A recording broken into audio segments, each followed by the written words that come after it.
दोस्तों, क्या स्टारलिंक के आने से भारत के गांव-गांव का अब विकास होने जा रहा है?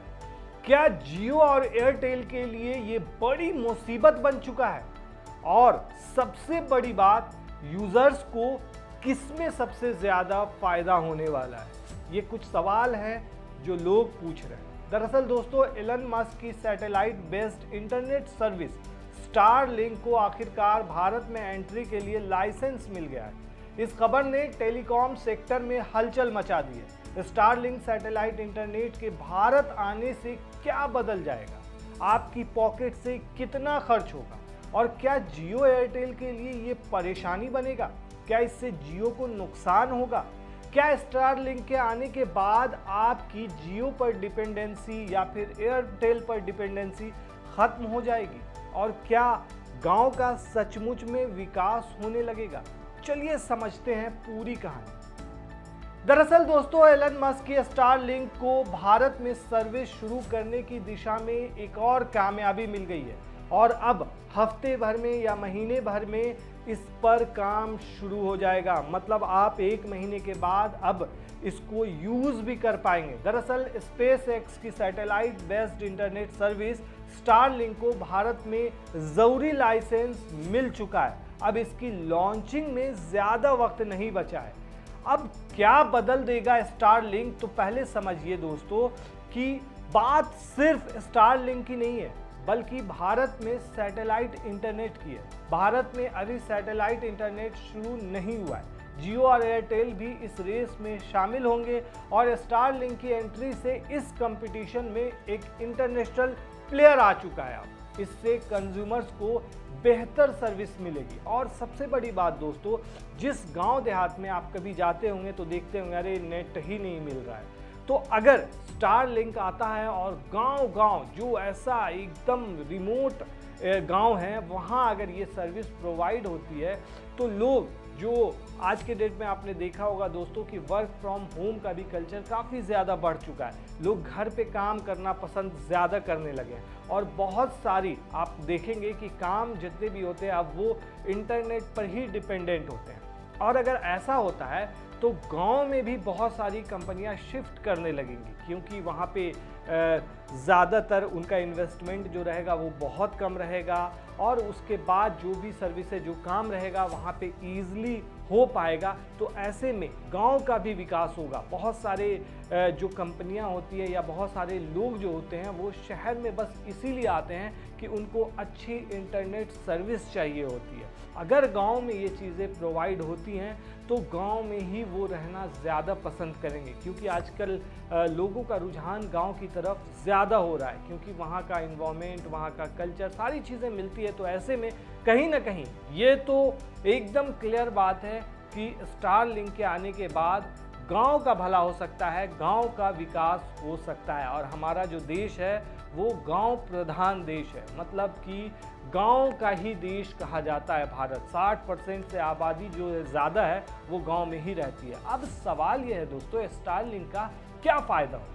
दरअसल ये एक सैटेलाइट बेस्ड इंटरनेट सर्विस है जिसकी मदद से दूर दराज के इलाकों में इंटरनेट पहुंचाया जा सकता है। ऐसी जगह जहां टावर लगाना या ऑप्टिकल फाइबर बिछाना संभव नहीं है, जैसे पहाड़ी इलाके हो गए या रेगिस्तान, बहुत सारे ऐसे इलाके हैं जहां संभव ही नहीं होता है, वहां सैटेलाइट के जरिए इंटरनेट पहुंचाया जा सकता है। दोस्तों, हाल ही में स्टारलिंक पर केंद्रीय मंत्री ज्योतिरादित्य सिंधिया ने कहा था कि स्टारलिंक सैटेलाइट सर्विस टेलीकम्युनिकेशन के बुके में एक नए फूल की तरह पहले सिर्फ फिक्स्ड लाइसेंस हुआ करती थी और उन्हें मैन्युअली लोगों तक पहुंचाना पड़ता था। आज हमारे पास ब्रॉडबैंड के साथ मोबाइल कनेक्टिविटी भी है। उन्होंने बताया कि ऑप्टिकल फाइबर कनेक्टिविटी भी एस्टैब्लिश हो गई है। सैटेलाइट कनेक्टिविटी भी बहुत ज़रूरी है। रिमोट एरिया में तार नहीं बिछाए जा सकते या टावर नहीं लग सकते हैं। ऐसी जगहों पर कनेक्टिविटी को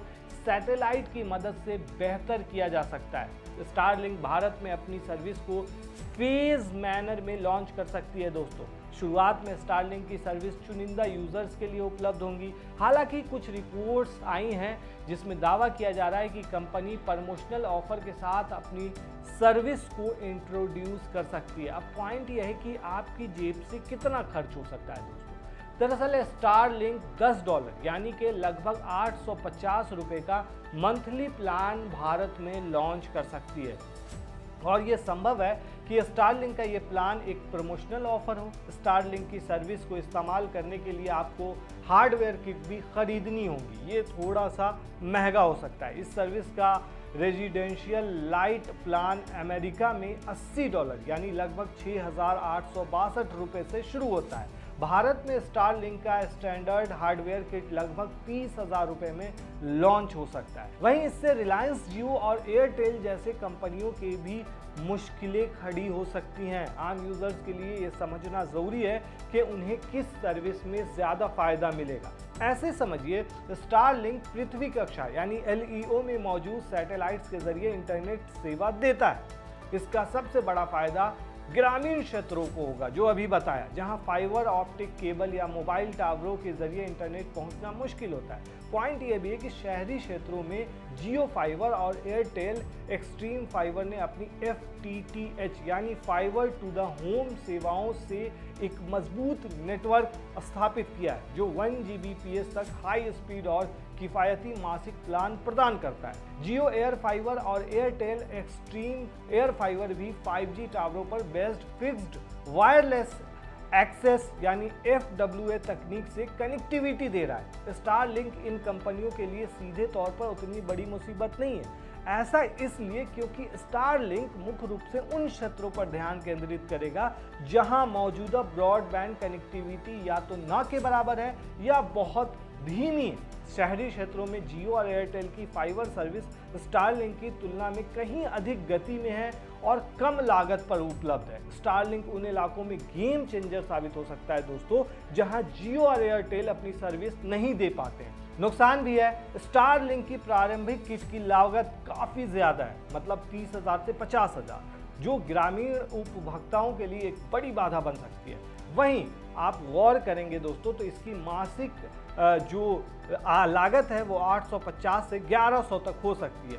पॉइंट ये है कि स्टारलिंक भारत में इंटरनेट कनेक्टिविटी के अंतर को पाटने में महत्वपूर्ण भूमिका निभाएगा, खासकर ग्रामीण इलाकों में और उन दुर्गम क्षेत्रों में, या ये उन यूजर्स के लिए बड़ा फायदा लेकर आएगा जिनके पास वर्तमान में कोई हाई स्पीड इंटरनेट विकल्प नहीं है, और उन गांव के लिए भी फायदा होगा जो गांव इंटरनेट की कनेक्टिविटी से अभी भी दूर है।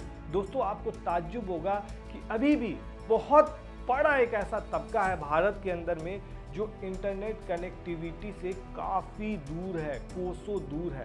तो इसके आने से बड़ा फ़ायदा हो सकता है, और जियो और एयरटेल की जहां तक बात है तो इससे उतना फ़र्क पड़ता हुआ नज़र नहीं आएगा। आप क्या कहते हैं दोस्तों, इस पर हमें कमेंट में ज़रूर बताएं। शुक्रिया।